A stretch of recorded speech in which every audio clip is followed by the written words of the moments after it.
So here's a problem. You're Mark Carney. You've just won the 2025 Canadian general election, but it's a minority government, which means you're always going to be under an electoral sword of Damocles. At any moment, the opposition parties can team up, withdraw confidence from your government, and you're thrown back into a general election that you might lose.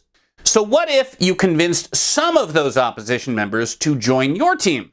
Lure over just enough so that your caucus has enough for a majority, and bingo, you're clear to govern with near absolute power for 4 years. Obviously, every minority government tries to do this, but it usually doesn't work. After all, you're weak, you're vulnerable, the people on the other side have devoted their entire political lives to destroying you, and they're not going to give you absolute power at the precise moment when you're on the cusp of collapse.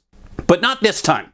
Carney has convinced 2 Conservative MPs to switch their allegiance to the Liberals.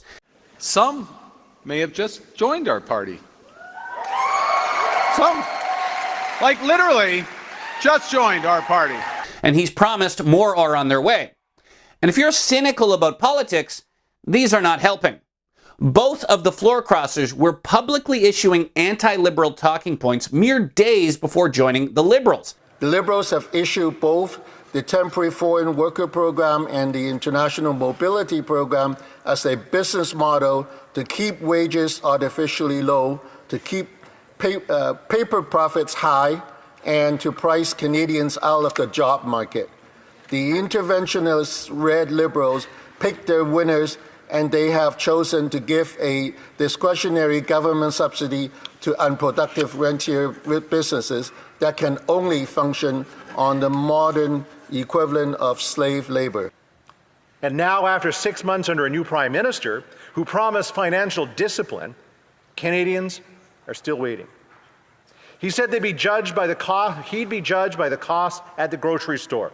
Well, Mr. Speaker, Canadians are judging him, and they are not impressed. Michael Ma was dancing at the Conservative Christmas party only hours before crossing the floor, according to video shared on social media.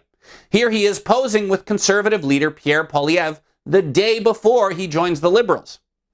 And Carney only needs one more of these to happen before he reaches his majority and doesn't have to answer to the opposition at all until 2029.